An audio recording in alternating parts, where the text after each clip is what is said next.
사도행전 25장. 그래도 앉으시는 분들이 계셔서 날마다 저는 새롭습니다. 사도행전 25장 감사합니다. 1절부터 12절까지 그리고 26장 29절 말씀 이어서 저희들이 같이 봉독하도록 하겠습니다. 같이 읽습니다. 시작. 부임한 지 3일 후에 가이사라에서 예루살렘으로 올라가니 대제사장들과 유대인 중 높은 사람들이 바울을 고소할세 베스도의 호의로 바울을 예루살렘으로 옮기기를 청하니 이는 길에 매복하였다가 그를 죽이고자 함이더라. 베스도가 대답하여 바울이 가이사라에 구류된 것과 자기도 멀지 않아 떠나갈 것을 말하고 또 이르되 너희 중 유력한 자들은 나와 함께 내려가서 그 사람에게 만일 옳지 아니한 일이 있거든 고발하라 하니라. 베스도가 그들 가운데서 8일 혹은 10일을 지낸 후 가이사라로 내려가서 이튿날 재판 자리에 앉고 바울을 데려오라 명하니 그가 나오매 예루살렘에서 내려온 유대인들이 둘러서서 여러 가지 중대한 사건으로 고발하되 능히 증거를 대지 못한지라. 바울이 변명하여 이르되 유대인의 율법이나 성전이나 가이사에게나 내가 도무지 죄를 범하지 아니하였노라 하니 베스도가 유대인의 마음을 얻고자 하여 바울더러 묻되 내가 예루살렘에 올라가서 이 사건에 대하여 내 앞에서 신문을 받으려느냐. 바울이 이르되 내가 가이사의 재판 자리 앞에 섰으니 마땅히 거기서 신문을 받을 것이라. 당신도 잘 아시는 바와 같이 내가 유대인들에게 불의를 행한 일이 없나이다. 만일 내가 불의를 행하여 무슨 죽을 죄를 지었으면 죽기를 사양하지 아니할 것이나 만일 이 사람들이 나를 고발하는 것이 다 사실이 아니면 아무도 나를 그들에게 내줄 수 없나이다. 내가 가이사께 상소하노라 한데 베스도가 배석자들과 상의하고 이르되 내가 가이사에게 상소하였으니 가이사에게 갈 것이라 하니라. 바울이 이르되 말이 적으나 많으나 당신뿐만 아니라 오늘 내 말을 듣는 모든 사람도 다 이렇게 결박된 것 외에는 나와 같이 되기를 하나님께 원하나이다 하니라. 아멘. 아멘. 자리에 앉으시겠습니다.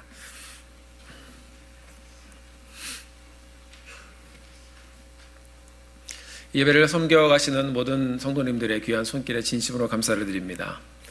하나님께서 여러분 한 분 한 분의 섬김과 또 이 동역을 통해서 아름답게 예배를 세워가시고 예배를 통하여 우리에게 또 하나님의 말씀을 들려주시고 그 말씀 따라 살게 해주시는 그런 은혜가 있게 되기를 간절히 소원합니다.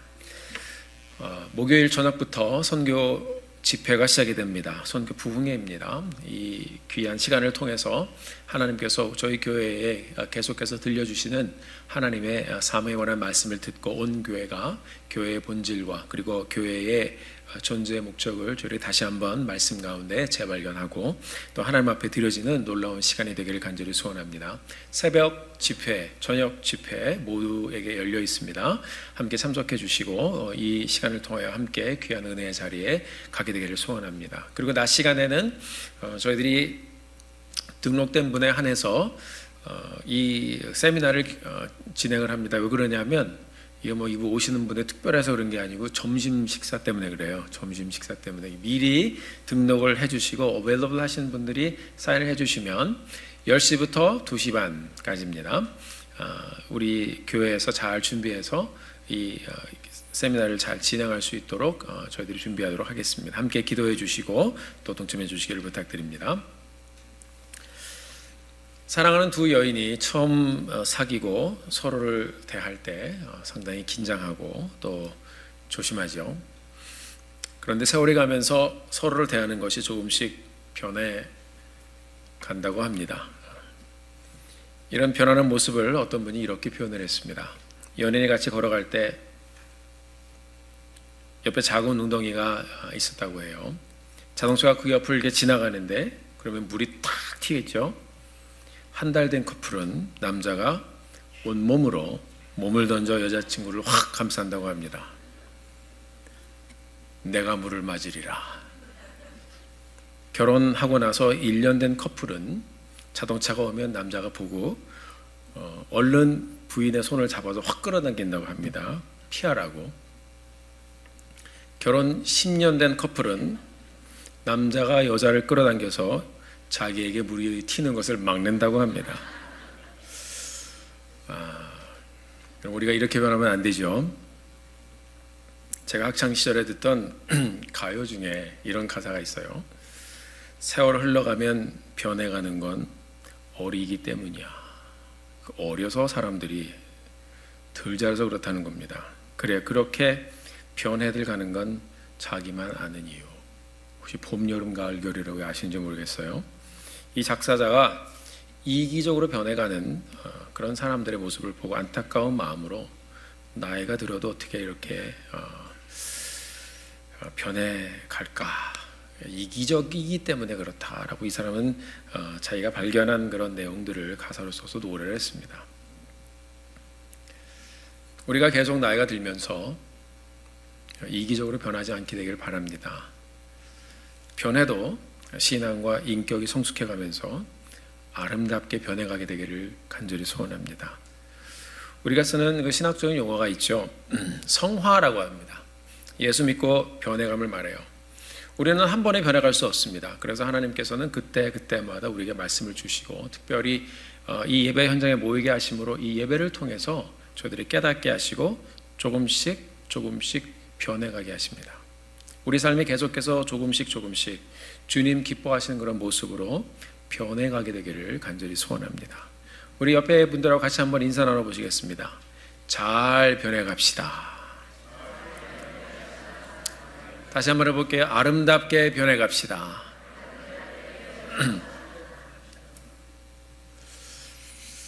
자, 성경에 나온 믿음의 사람들을 보면 하나님을 만난 후에 이들의 삶은 조금씩 변해갔습니다.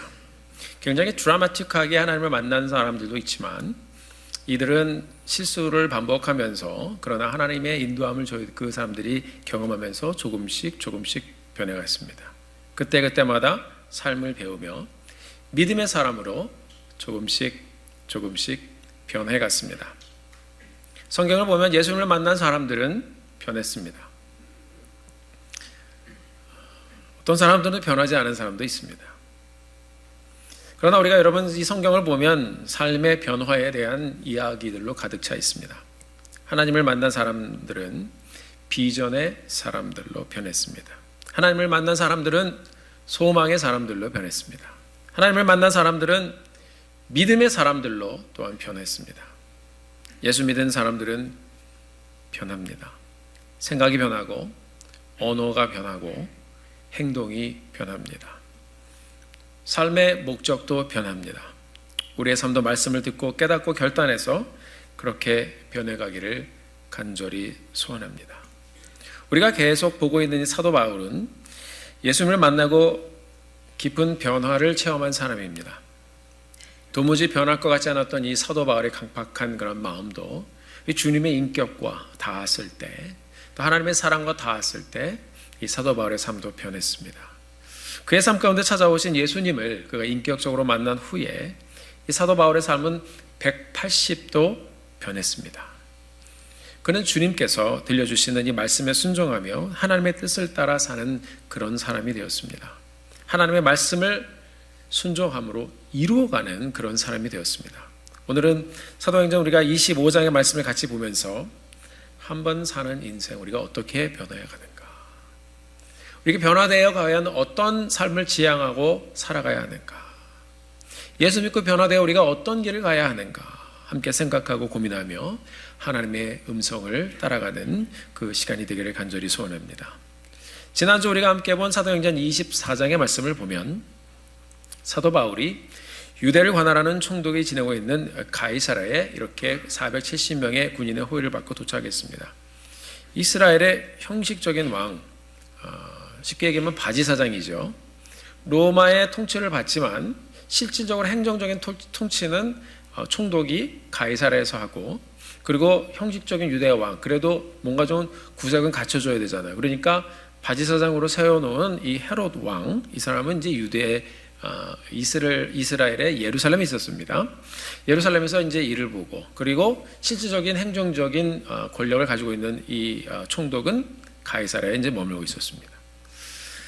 자, 예루살렘에서 죽을 고비를 맞은 사도 바울이 470명의 군인들의 호의를 받고 가이사랴로 호송되었고, 지난주 말씀에서는 이 가이사랴에서 그 재판이 있었던 것을 우리가 이제 보았습니다. 사람들이 와서 고소를 하고 죄명을 막 말하죠. 가이사랴에서 누가 왔습니까? 대제사장이 왔었고, 아나니아가 그 사람의 이름입니다. 그 다음에 누가 왔죠? 어떤 장로들이 있었고, 그 다음에 계속 둘러대던 변호사, 더둘로 생각나시는군요.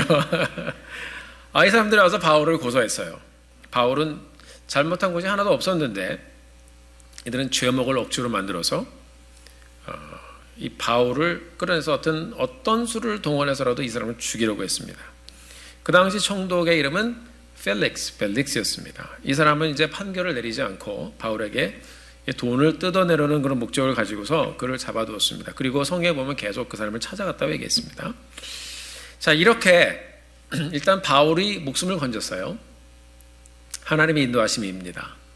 하나님의 보호하심입니다. 이런 가운데 거기서 끝난 게 아니고 2년이라는 시간이 지났습니다. 그러니까 이런 상황 가운데 사람들은 무엇을 했는지 모르지만 하여튼 2년의 시간이 지났습니다. 그냥 왜 이렇게 오래 가뒀는지 모르겠어요. 이 정도면 여러분, 유대인들도 잊을 만한 시간이 아닌가 하는 그런 생각이 들어요. 근데 오늘 본문 25장을 보면 2년 후의 이야기입니다. 새로운 총독 베스토란 사람이 벨릭스 대신에 총독으로 부임을 하는 그런 장면이 나옵니다. 그런데 여러분, 우리가 지난주에 보았던 24장의 말씀과 오늘 보는 25장의 말씀을 보면 굉장히 비슷하게 이 말씀들이 시작되는 것을 볼 수가 있습니다. 두 장 모두 고발 혹은 고소 이렇게 시작을 합니다. 바울을 누가 고소했습니까? 24장에서는 대제사장 아나니아, 장로들, 변호사 더둘로가 고발해서 그 사도 바울을 어떻게든 끌어내서 죽이려고 했습니다. 2년 후 오늘 말씀 25장 2절을 보니까 대제사장들, 유대인 중 높은 사람들이, 고관들이 바울을 다시 고소하는 그런 장면이 나옵니다. 이 사람들은 일단 벨릭스 때는 실패를 했지만, 먹히지 않았지만 기다리고 있었어요. 총독이 바뀌자마자 찾아와서 이 총독이 바울에 대해서 잘 모르기 때문에 이때가 기회다. 바울에 대해서 나쁘게 말을 하고 어떻게든 고소를 해서 바울을 예루살렘으로 끌고 가려고 했습니다.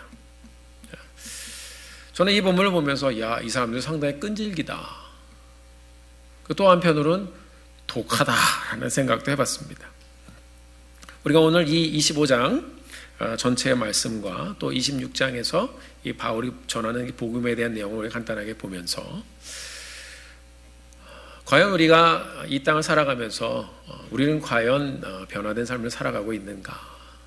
또한 하나님의 이 역사에 이렇게 편승해서 올라타서 우리가 이 역사를 함께 이루며 살아가고 있는가? 아니면 지금 우리는 어디에 있는가? 함께 이 말씀을 보면서 우리 스스로를 발견해보는 그런 시간을 갖게 되기를 바랍니다.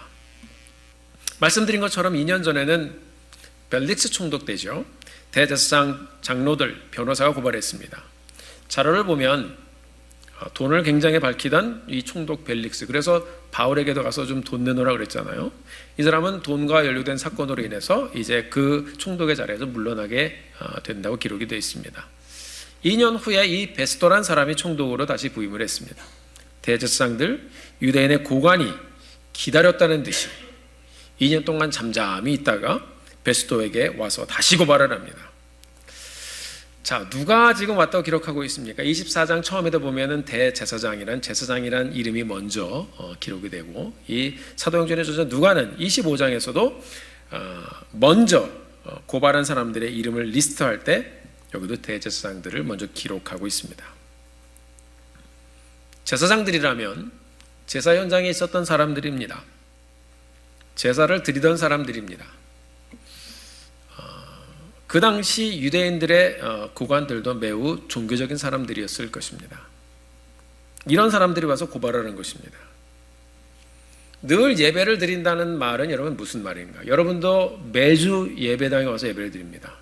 저도 매주 말씀을 준비하면서 여러분들 앞에 또 말씀을 선포하고 그리고 함께 간절한 마음으로 예배를 드립니다. 말씀을 준비하고 말씀을 보다 보면 항상 마음속에 먼저 튀어나오는 단어가 회개입니다. 하나님께서 우리의 인생을 향해서 이렇게 귀한 말씀을 주시고 또 한 번 사는 이 세상의 삶 가운데 하나님께서 후회함 없이 살 수 있도록 우리 예수님을 통해서 놀라운 이 복음과 놀라운 사역의 길을 열어주셨는데 하나님 오늘도 거기까지 가지 못한 저희들의 모습 또 저의 모습 회개합니다. 다시 한번 말씀을 들려주시고 하나님 말씀을 주세요 라고 기도하며 주님 앞에 간절히 나갑니다. 말씀을 듣고 기도하고 우리는 회개합니다. 여러분들도 아침에 오셔서 기도하면서 하나님 여기 왔습니다. 지난 한 주간 동안 잘못한 거 용서해 주다 하셨잖아요. 그렇죠? 버릇입니까? 아니면 정말 하나님 앞에 회개하는 마음으로 우리가 회개의 기도를 드렸습니까? 오늘 말씀을 듣고 이 말씀을 또 마음에 우리가 공동체로서 함께 말씀을 담습니다. 그리고 말씀대로 하루하루 살아보려고 우리는 애를 씁니다. 그런 삶이 지속되면서 우리 마음속에 여러분 조금씩 변화가 생깁니다. 또 성도님들을 만나 대화를 해보면 목사님 제가 옛날에 이랬는데 요즘에 이런 게 좀 부담이 돼서 생각해보니까 제가 좀 변하는 것 같습니다.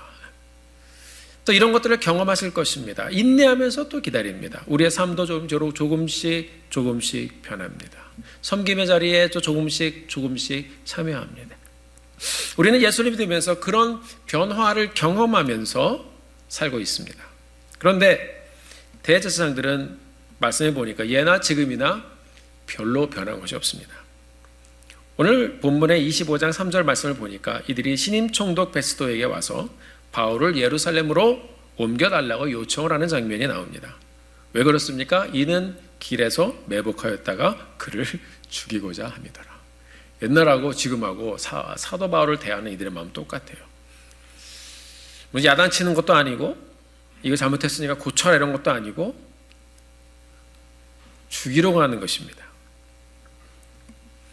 이들이 얼마나 강팍한지 그대로 나타내주는 단어가 바로 죽이고자 함이더라 라는 말입니다. 그 당시 여러분 이 사람들 제사장들 매주 제사를 드리면서 짐승을 잡고 죽는 것이 무엇인지 왜 짐승을 잡는지 그 피가 뚝뚝 떨어지는 그런 현장 그것이 활활 이 제물이 타오르는 현장을 경험하며 보면서 이 제사를 주관하던 사람들이에요.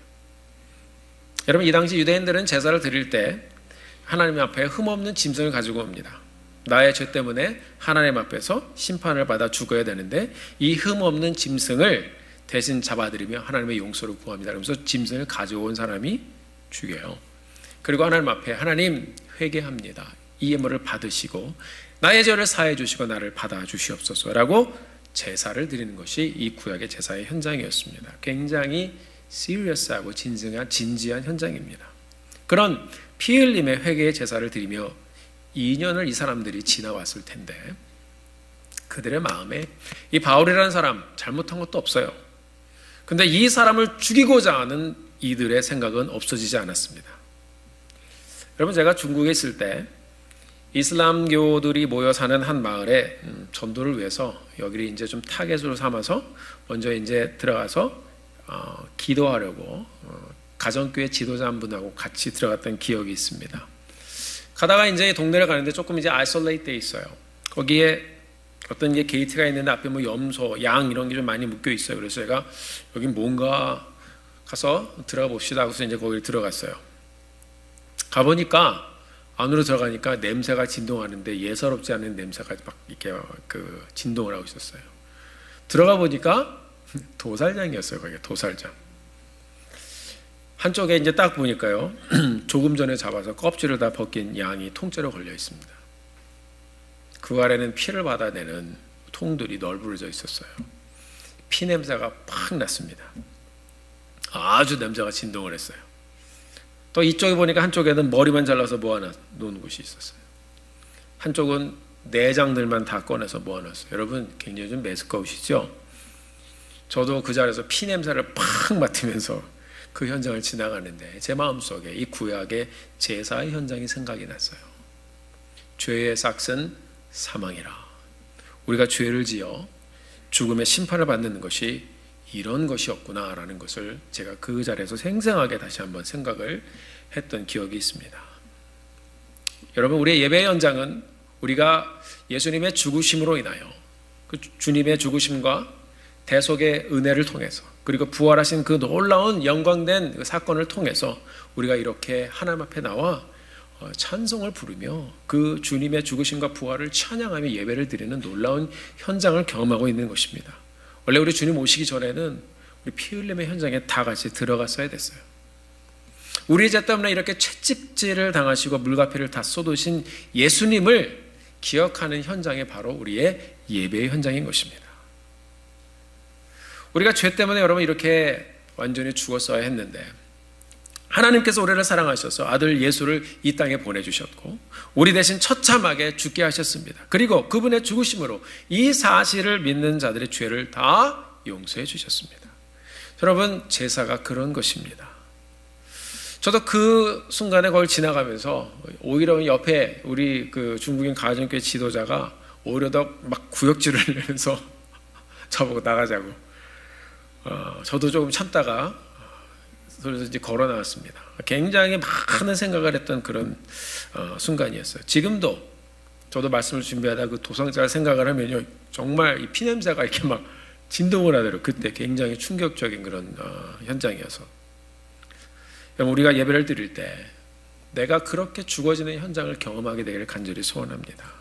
하나님, 한 주간의 잘못된 우리의 모습들 이 시간에 예배를 드리며 내려놓습니다. 내가 죄 때문에 죽어야 하는데 하나님의 사랑으로 오늘도 용서, 그 한없는 용서를 내가 경험합니다. 하나님, 그 은혜에 감사합니다. 아직 내려놓지 못한 나의 죄, 아직 내려놓지 못한 나의 습관적인 모습들 주님 앞에 다 내어놓습니다. 십자가에 달리신 주님과 함께 이것들 다시 한번 거기 쏟아놓게 해주시고 함께 못 박아 내려놓게 하여 주시옵소서. 나는 오늘도 그 은혜로 용서하신 그 하나님의 은혜, 그 사랑에 감사를 드립니다.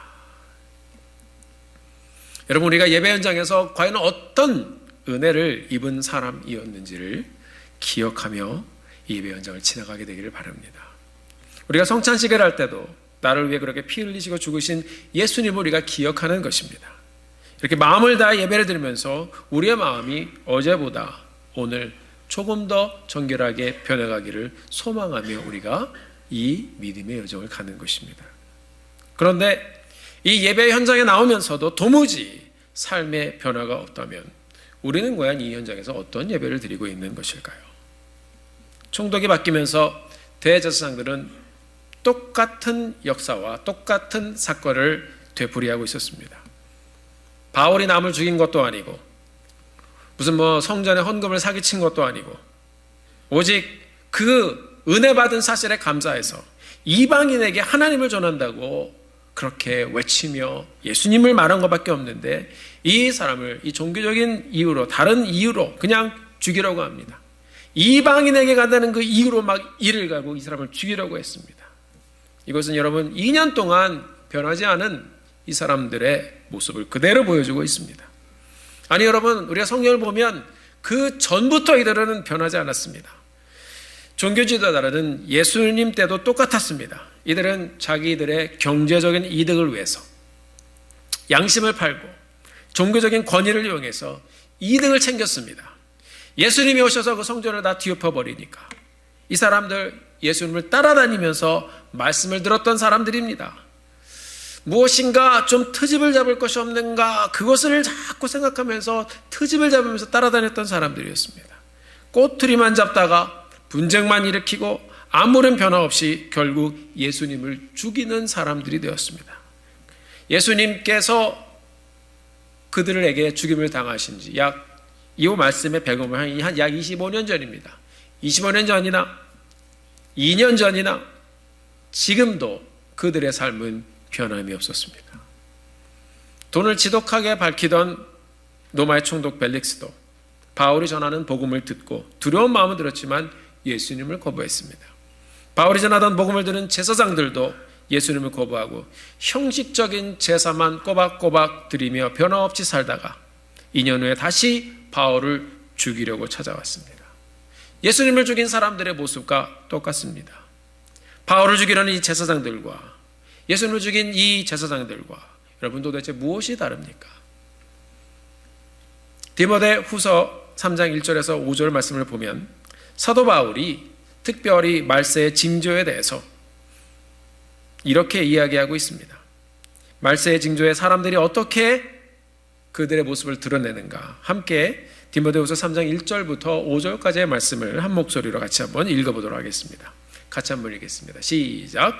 너는 이것을 알라.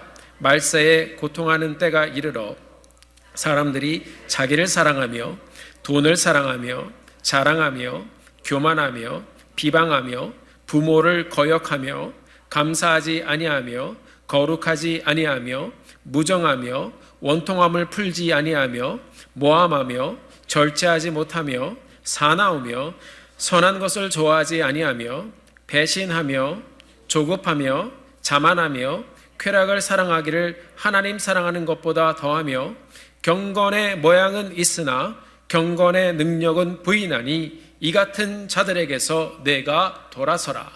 여러분, 이 말씀은 믿는 자들을 향하여 던지는 사도 바울의 굉장히 무게가 있는 말씀입니다. 2000년 전입니다. 이 사건이요. 이 말씀이 전해진 때가. 지금이나 그때나 변함이 없는 사람들이 있다는 것입니다. 사도 바울이 말하는 이 돌아서라라는 말은 회개하라는 말입니다. 이처럼 살지 말고 변화하기로 결단하라는 말입니다. 형식적으로 기도하고 형식적으로 제사를 드리고 형식적으로 하나님 앞에 나오는 것 같지만 그렇게 예배를 드리는 경건의 모양은 있지만 경건의 능력이 없는 사람들을, 그런 사람들에게서 돌아서라고 말씀하고 있습니다. 사랑하는 성도 여러분, 이것이 혹시 우리의 모습은 아닙니까? 우리는 5년 전, 10년 전 예배를 드리면서 예수를 믿는다고 하면서 이 교회에 나와 예배를 드리고 살고 있지만 혹시 제사장들처럼 유대 고관들처럼 우리도 변함없는 모습으로 헛된 것만 쫓아다니고 있지는 않습니까?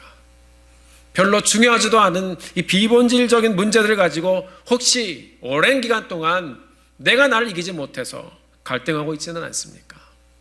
우리가 매주 드리는 이 귀한 예배 현장에서 우리가 나를 구원해 주신 하나님의 은혜를 기억하고 그 은혜에 늘 감사드리며 조금씩 결단하여 하나님의 뜻에 맞춰 변해가는 그런 사랑하는 성도님들이 되시기를 주의 이름으로 축원합니다.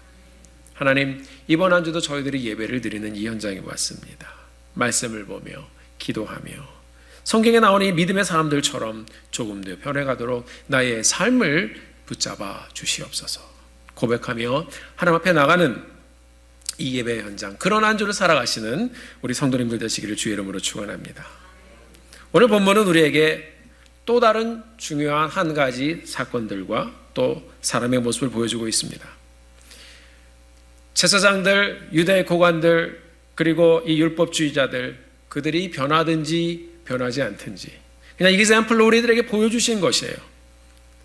그들이 변하든지 변하지 않든지, 많은 사람들이 이 들려지는 복음에 리스폰드 하든지 그렇지 않든지, 믿든지 안 믿든지 선포된 하나님의 역사는 하나님의 뜻에 따라 지금도 진행해 간다라는 것을 우리에게 보여주고 있습니다. 여러분, 역사는 하나님의 뜻에 맞춰갑니다. 그래서 역사를 His story, 히스토리라고 이야기를 합니다. 2년이 지나도 바울을 죽이고자 하는 마음이 변하지 않는 그 강팍한 유대인들이 신임 총독 베스토에게 와서 바울을 예루살렘으로 옮겨달라고 했죠. 바울은 그가 예루살렘으로 가면 죽을 것을 알았습니다. 그래서 바울이 말했습니다. 나는 로마로 갈 사람이니.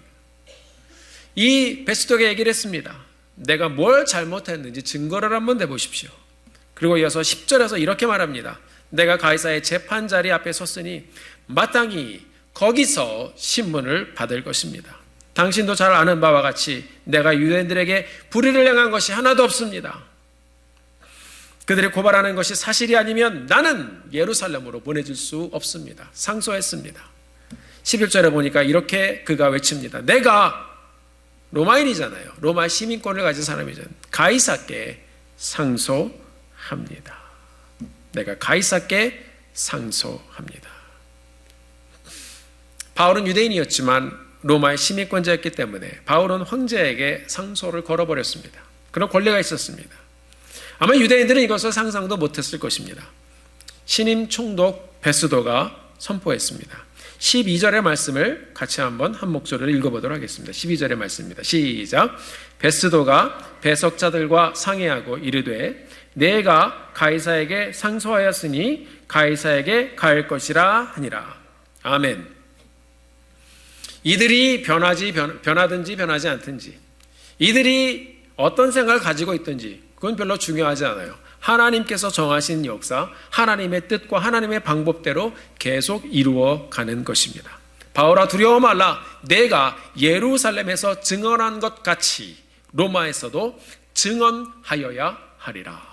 이 말씀이 선포된 후에 계속해서 모든 사건이 로마로 가는 그런 사건으로 되어집니다. 세상의 역사는 여러분, 사람들이 어떤 일을 벌이고 있든지 간에 하나님의 뜻에 따라 가는 것을 이 말씀을 통해서 우리에게 보여주고 있습니다. 사랑하는 성도 여러분, 우리도 예수 믿고 구원받아 주일마다 하나님의 은혜와 사랑 찬양하면서 예배하면서 살고 있습니다. 이제 우리의 삶이 예배의 현장에만 머물러 있지 않게 되기를 바랍니다. 저는 우리 성도님들이 이 교회를 통해서 진행되어지는 하나님의 역사에 함께 동참해서 그 역사의 현장을 누리고 하나님의 은혜를 경험하고 그 열매를 함께 거두고 하나님께 영광 돌리는 그런 공동체가 되기를 간절히 소원합니다. 바울이 상소한 후에 신임 총독 베스도가 유대인의 왕 헤롯 아그리빠를 이제 만나게 됩니다. 제가 말씀드린 것처럼 이 유대인 왕은 그 당시 바지사장이라고 그랬죠. 형식적으로 세우는 사람입니다. 베스도가 아그리빠 왕에게 바울에 대해서 말했습니다. 내가 여기 오니까 바울이라는 사람이 있어요. 유대인들이 가만히 들어보니까 2년 전에 고발했었는데 2년이 지나도 그를 죽이려고 합니다. 제가 바울을 만나서 가만히 그 사람 말을 들어보니까 바울이 믿는 예수에 관해서 이 사람들이 티격태격하는데 들어보니 별일 아닙니다. 바울이 가이사에게 상소를 걸어서 그냥 그렇게 하라고 했습니다. 이렇게 얘기를 했어요. 자, 25장 22절에 보면 더 흥미로운 일이 전개가 됩니다. 아그리빠가 베스도에게 말합니다. 뭐라고 그러냐면 나도 그런 사람, 그 사람의 말을 듣고자 하노라. 이렇게 기록이 되어 있어요. 그러니까 베스도가 뭐라고 말하면 베스도가 이르되 내일 들으시리이다. 여러분 되게 재미있어요. 로마의 총독 뒤에 옆에 천부장, 백부장 다 있었겠죠. 이런 사람들이 늘 같이 있는 겁니다. 그리고 유다의 왕, 이스라엘의 왕, 이 헤롯도 부활하신 예수님에 대해서 듣게 됩니다. 모든 역사가 하나님이 말씀하신 대로 바울은 죄수의 몸을 가지고 계속 로마로 가는 여정이 있었지만 하나님은 이 사람 저 사람 스케일이 굉장히 달라요. 총독들, 백부장, 천부장, 왕 이런 사람들 안에 모아다가 바울의 간증과 예수 그리스도의 부활에 대해서 듣게 하셨습니다. 사도행전 26장 1절에 보면 헤롯 아그리빠가 바울을 만나 여러분 이렇게 얘기합니다. 아그리빠가 바울에게 이르되 너를 위하여 말하기를 내게 허락하노라. 이 말을 들어보면 이 헤롯 왕이 이 말을 들어주는 것 같아요. 이렇게. 그런데 여러분 우리가 배후에 계신 하나님의 손길을 보면 하나님이 이 사람도 끌어다가 복음을 듣게 하시는 현장인 것을 우리는 볼 수가 있습니다. 자기가 허락하는 줄을 알고 착각하고 있지만 이미 하나님이 진행하시고 허락하신 일입니다. 그렇기 때문에 사도 바울은 이 복음을 전한 데서 굉장히 과감했습니다. 네가 무슨 나에게 와서 말을 하라고 하냐. 하나님이 너에게 듣게 하니까 내가 얘기하는 거지. 모두 하나님께서 선포하시는 말씀대로 진행하는 그 역사의 현장을 사도 바울은 보면서 갔습니다.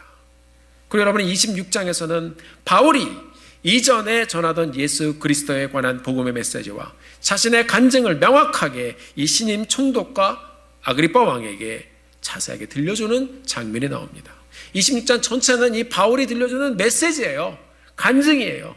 바울이 이들에게 복음을 전하고 나서 왕과 총독과 주위에 서서 복음을 들은 그 모든 사람들에게 대놓고 이야기하는 장면이 사도행전 26장 29절의 이야기입니다. 바울이 이르되 말이 적으나 많으나 당신뿐만 아니라 오늘 내 말을 듣는 모든 사람도 내가 다 이렇게 결박된 것 외에는 여러분들도 나와 같이 되기를 하나님께 원합니다. 여러분, 얼마나 담대한 선포입니까? 이 말은 당신들도 왕이든 뭐든 총독이든 뭐든 예수 믿고 변화된 삶을 좀 살아라, 그 말이에요. 이미 세상의 구원을 향한 하나님의 역사가 선포되고 이루어지고 있으니 당신들도 예수 믿고 그 역사의 현장에 올라서서 함께 가는 사람이 좀 되십시오라고 이야기하고 있는 것입니다. 한마디로 표현하면 여러분들도 예수 믿고 나처럼 좀 되십시오라고 말하는 거예요. 사랑하는 성도 여러분, 우리가 오늘 이 말씀을 통해서 하나님의 음성을 듣게 되기를 소원합니다. 변하지 않는 율법주의자들의 모습, 예수님 때부터 변하지 않았던 그들의 모습, 성경은 우리에게 계속 보여주고 있습니다. 우리에게 도전하는 것입니다. Where are you? 우리도 예배를 드리며 매주 이 예배의 여정을 믿는 사람으로 가고 있습니다.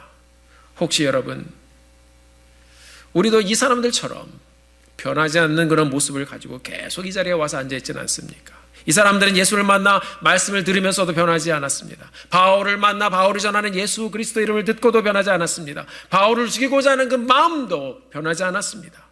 그들의 인격도, 그들의 삶도 변하지 않았습니다. 하나도 변하지 않았습니다. 총독이 바뀌며 2년이 지나도 변하지 않았습니다. 결국 이 사람들은 하나님의 역사를 막는 사람들이 되었습니다. 우리 부모님들은 자녀들이 철이 들지 않고 변하지 않으면 굉장히 답답해합니다. 그렇죠? 그런데 자녀들이 철이 들어 변하면 굉장히 흐뭇해합니다. 그 변화된 이 자녀들에서 또 얘기하기를 원합니다. 자녀들이 내 마음을 알아주기를 원합니다. 그리고 조금 내 마음을 알아주면 또 굉장히 기쁘고. 사랑하는 성도 여러분, 저는 이 말씀을 보면서 예수님 때나 또 25년이 지난 바울의 때나 총독이 바뀌어 2년이 지난 후에도 변하지 않는 율법주의들을 보면서 상당히 안타까운 마음이 들었습니다. 그리고 하나님 앞에 기도하며 질문했습니다. 하나님, 저의 모습은 어떻습니까? 우리 교회는 어떻습니까? 우리도 매주 예배를 드리며 회개하며 한없는 하나님의 사랑과 은혜를 찬양하지만 바울이 만난 2년 전의 유대인처럼 오늘도 변하지 않고 변하기를 거부하며 살고 있지는 않습니까? 사랑하는 성도 여러분, 변화는 하나님의 뜻에 우리의 뜻을 맞춰가는 것입니다. 변화는 하나님의 뜻에 우리의 삶을 맞춰가는 것입니다. 술 끊고 담배 끊고 노름 끊고 하는 것은 기본적인 것이고요. 변화는 하나님의 뜻에 우리의 뜻을 맞춰가는 것입니다. 사도 바울이 로마서 12장 2절에서 이렇게 말씀하고 있습니다. 너희는 이 세대를 본받지 말고 오직 마음을 새롭게 함으로 변화를 받아 하나님의 선하시고 기뻐하시고 온전하신 뜻이 무엇인지 분별하도록 하라. 변화는 하나님의 뜻을 분별하면서 하나님이 원하시는 일들에 우리가 동참해 가는 것입니다. 우리를 향한 하나님의 뜻은 무엇입니까? 예수 믿고 구원받은 우리가 변화되어 예수님의 피값으로 세우신 이 주님의 교회를 함께 세우고 선포된 복음 전파의 역사에 모두 함께 올라타 동참하여 우리에 함께 하시는 하나님의 손길을 우리 모두 다 함께 경험하며 누리며 가기를 원하십니다.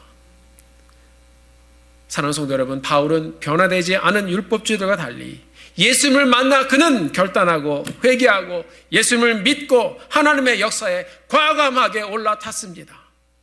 주님의 제자들도 부활하신 예수님을 만나 과감하게 그 교회 개척의 역사와 복음전파의 역사에 올라탔습니다. 어려움도 있었지만 이들은 사명 따라가면서 이루어지는 하나님의 생명의 말씀을 경험하며 능력 있는 삶, 후회 없는 삶을 살았습니다.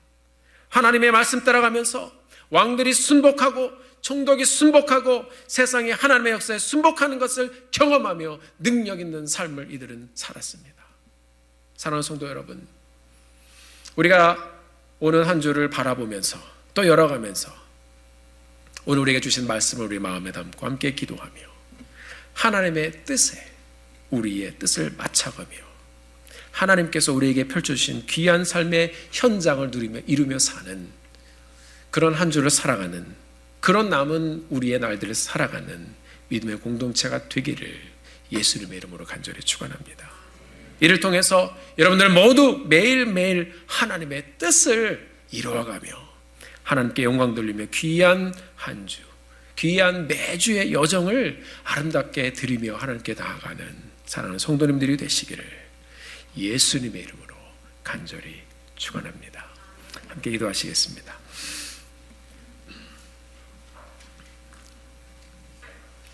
사랑하는 성도 여러분, 이 시간 우리 함께 잠깐 통성으로 함께 기도하기를 원합니다. 그렇습니다. 성경은 우리에게 계속해서 두 사건을 비교하며 보여주고 있습니다. 예수님의 때도 변하지 않고 바울의 때도 변하지 않고 2년 후에도 변함이 없는 그런 제사를 드린다고 하지만 그 삶에 변함이 없는 사람들의 모습을 보여주고 예수 그리스도를 인격적으로 만남으로 인하여 완전히 변하여 하나님의 역사에 이렇게 올라타서 하나님의 역사를 누리며 하나님의 임재와 능력을 누리며 사는 사람의 모습을 보여주고 있습니다. 사는 성도 여러분, 우리가 하나님 앞에 이 시간에 함께 기도하면서 하나님, 내가 왜 변하지 못하고 있습니까? 주님께서 나를 이 시간에 붙잡아 주시고 하나님의 음성 들려주시고 하나님 그 예배의 현장, 우리 예수님께서 십자가에 달려 죽으신 그 현장 다시 한번 하나님 저희들의 마음에 깨닫게 하여 주셔서 하나님 주님 원하시는 그 뜻대로 분별하여 나의 삶의 여정을 저희들이 찾아가 결단하여 하나님의 역사에 함께 동승하는 저희들 되게 하여 주시옵소서. 함께 주님 앞에 기도하며 나가는 저희들 되기를 간절히 소원합니다. 존귀하신 주님, 주님의 은혜를 감사합니다. 우리에게 말씀하신 하나님, 그 하나님의 인도하심과 뜻을 따라 저희들이 간절히 설교를 소원하며 하나님께 나아갑니다. 주님, 내가 이루지 못하고 변화 없이 하나님 이렇게 왔다 갔다 하며 살게 되었습니다. 하나님, 우리가 하나님 이 구속의 은혜, 구원의 은혜 감사하며 하나님 아버지 다시 한번 주님 앞에 나기를 소원합니다. 하나님, 우리 죽을 수밖에 없는 죄인들이었습니다. 주님 우리에게 주신 말씀 따라자면 다시 한번 변화의 이 현장에 있어서 하나님의 삶의 현재 것은 모습에 결등하지 아니하고 결단하여 주님 앞에 나가는 저들 되게 도와주시옵소서. 주님 은혜 감사합니다.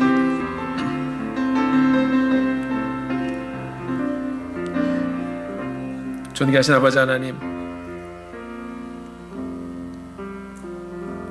오늘 다시 한번 우리에게 주님의 말씀을 들려주시고 변하지 않는 자와 변한 사도 바울의 모습을 보면서 다시 한번 우리를 조명받을 수 있도록 도와주신 하나님의 은혜 진심으로 감사합니다. 하나님, 우리가 정말 주님 앞에 간절히 서서 이 세대를 본받지 말고 우리의 마음을 다시 한번 회개하고 새롭게 함으로 변화를 또 받아서 하나님이 선하시고 기뻐하시고 온전하신 뜻이 무엇인지 우리가 분별하며 하나님의 역사에 동승하는 저희들 되게 하여 주시기를 소원합니다. 하나님 아버지, 무엇 때문에 우리가 하나님 머물러 있습니까? 예배를 드리며 우리 주님 우리가 만나길 소원합니다. 나를 위해 십자가에 달려 죽으시고 부활하신 그 주님, 하나님의 하나없는 사랑과 다시 한번 오늘 하나님 만나게 도와주시고 하나님 그 은혜에 감사하며 다시 한번 우리 삶의 뜻을, 내 삶의 뜻을 하나님의 뜻에 맞춰가는 그런 한 주를 살아 하나님께 영광 돌리는 저희들의 삶 되게 하여 주시옵소서. 주님 은혜 감사합니다.